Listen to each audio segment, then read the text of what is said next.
Yes, and to help us look ahead to match day 1 of the new Champions League season, I'm delighted to welcome back to Wion former Welsh footballer and current master tactician Matt Holland, who joins us from Bangkok.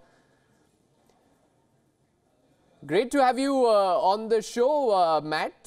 We witnessed Real Madrid dominating the Champions League for the last few years. 3 straight titles, 4 of them in the last 5 years. Do you get a sense, though, that with Cristiano Ronaldo and Zinedine Zidane both having moved on in the summer, the competition might become a lot more open this time around?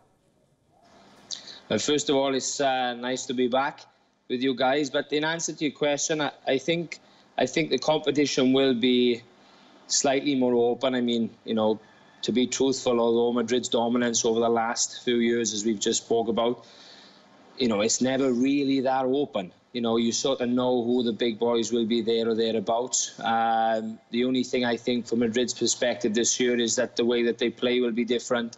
They've already demonstrated that so far under Rahul and Lopetegui.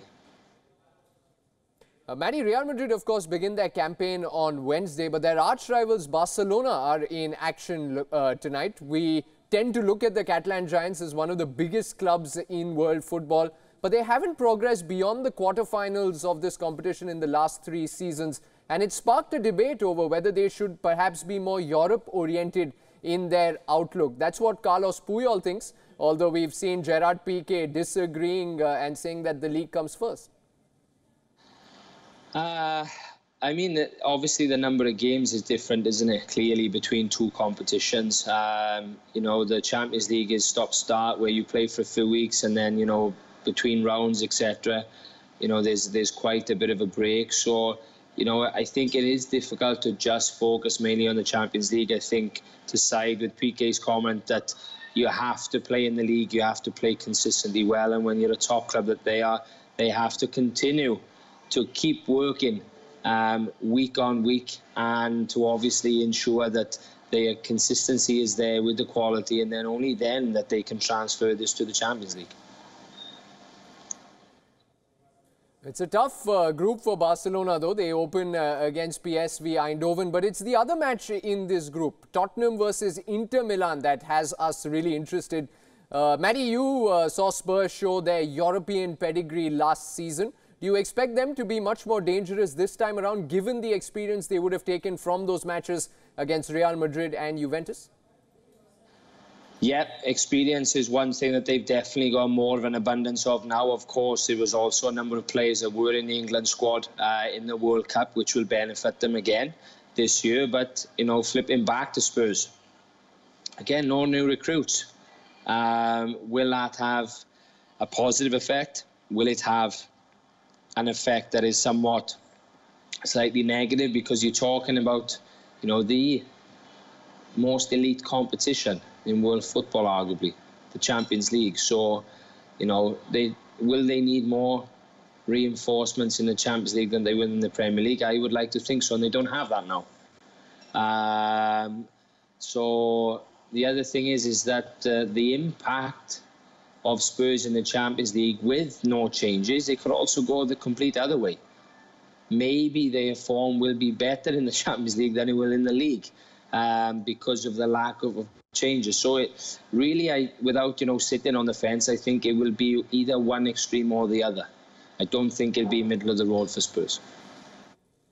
All right, Matt, I know that you're an Everton fan, but I'm sure that even you would agree that the pick of the fixtures tonight is Liverpool versus Paris Saint-Germain.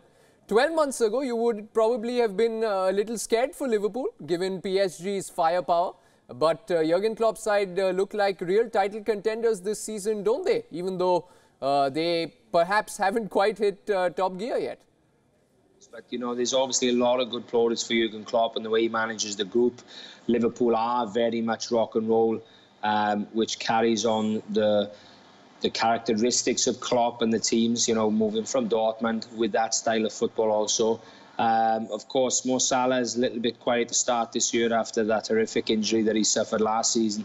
But I read an article, I think it was yesterday or the day before, just talking about, the relationship that Mane, Salah and Bobby Firmino have together, whereby they don't care who scores as long as the team scores, and when it's one of those three. So I think this is a threat in itself, and whether or not they'll go all the way, I'm not so sure. I think maybe they'll have a stronger Premier League campaign this year than the Champions League, but of course they haven't even been really utilising Fabinho. He's still to come in. So is he going to be that difference in the Champions League for Liverpool, and will he start some games now? Interesting match, this one from PSG's perspective as well, because they've got a new manager at the helm in Thomas Tuchel this season.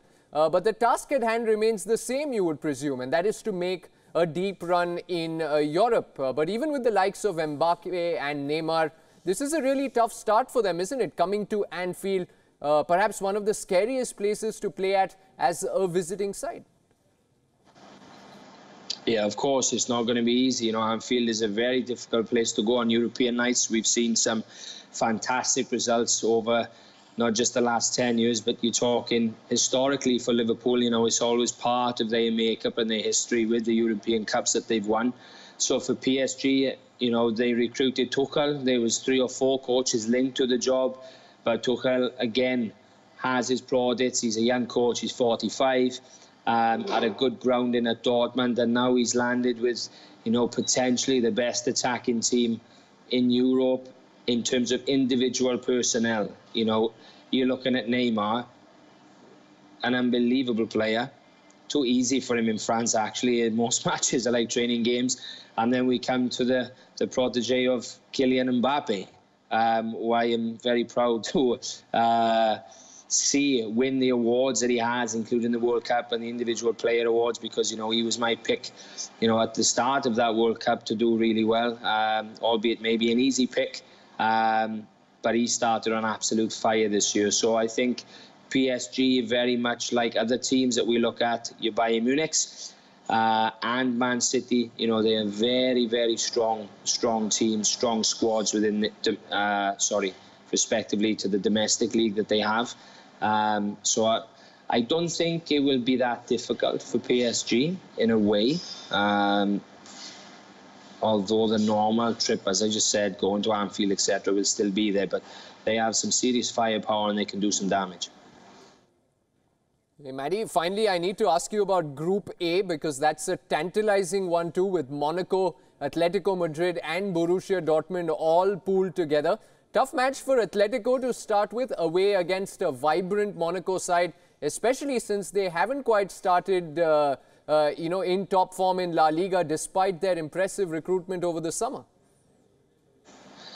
Yes, correct. I was just looking at the tables now, obviously, before our conversation, and even looking at the squads, and you can't underestimate Monaco. Although PSG are dominating League One already, they have some fantastic players in there. World Cup winners, Radamel Falcao is there.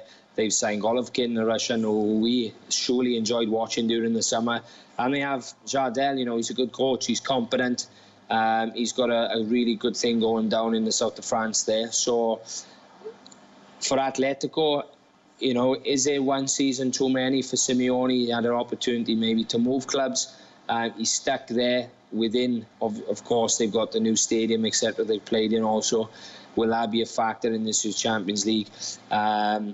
Potentially not. But it's, Griezmann, over the last 3 or 4 days also has been complaining a little bit about the best award by FIFA, that he's not in it. But they haven't started well, so it's no good him chirping or tweeting, however you want to call it, a little bit too much because of his ill feeling towards not being nominated. But at the end of the day, he hasn't started very well this year. Maybe the after effects of the World Cup. Yes, it has been a slow start for Atletico Madrid, Matt, but the final takes place at their home stadium, so hopefully they'll find their feet. Thanks for joining us with your inputs and predictions. We look forward to your company when we look back on the results tomorrow and, of course, preview the second half of matches as well.